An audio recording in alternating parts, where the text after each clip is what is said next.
可是纸终究是包不住火，周伟的媳妇儿很快就发现了丈夫的丑事儿，他们夫妻关系也是从这一刻开始急转直下。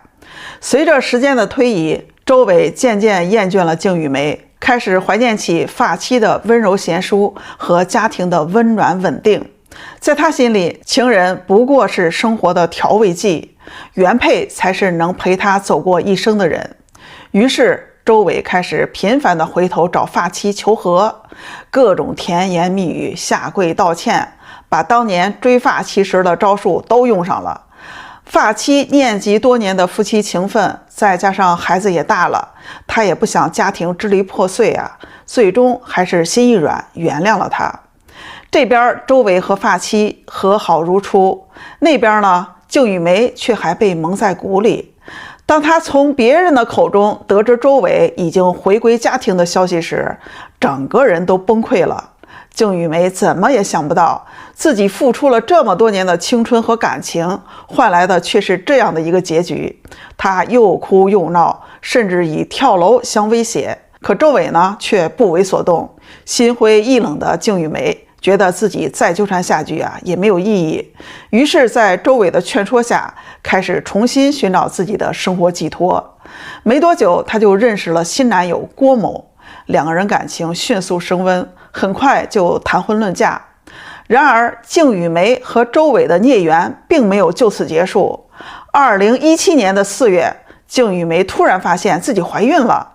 她算着时间，满心欢喜地以为这个孩子是她和周伟爱情的结晶，这是他们重新走到一起的希望。于是她第一时间找到周伟，告诉他自己怀孕的消息，并要求周伟离婚娶她。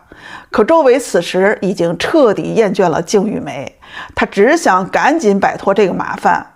听到静玉梅说怀孕了，他不仅没有一丝喜悦，反而脸色一沉，冷冷地说：“这孩子是不是我的还不一定呢，你赶紧去把孩子打掉吧，以后别再来烦我了。”静玉梅怎么也想不到，周伟竟然如此的绝情，对自己和孩子如此不负责任。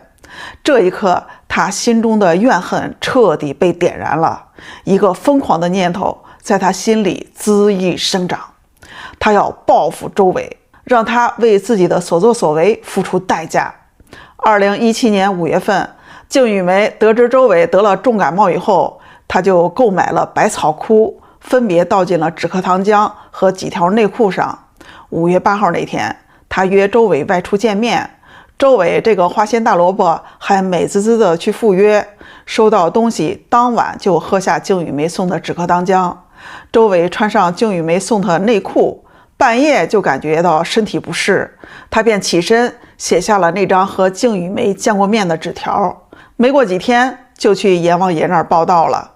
为了查明静玉梅怀的孩子究竟是谁的，警方做了亲子鉴定，结果显示孩子是郭某的，和周伟没有半毛钱关系。静玉梅得知这个结果后放声大哭，她怎么也想不到自己因为一个误会亲手毁掉了自己的一生。2024年9月，南充市顺庆区人民法院对本案作出了一审判决，静玉梅犯故意杀人罪，被判处了有期徒刑14年。这场荒唐的命案终于画上了一个沉重的句号。我是敏姐，感谢您的陪伴关注。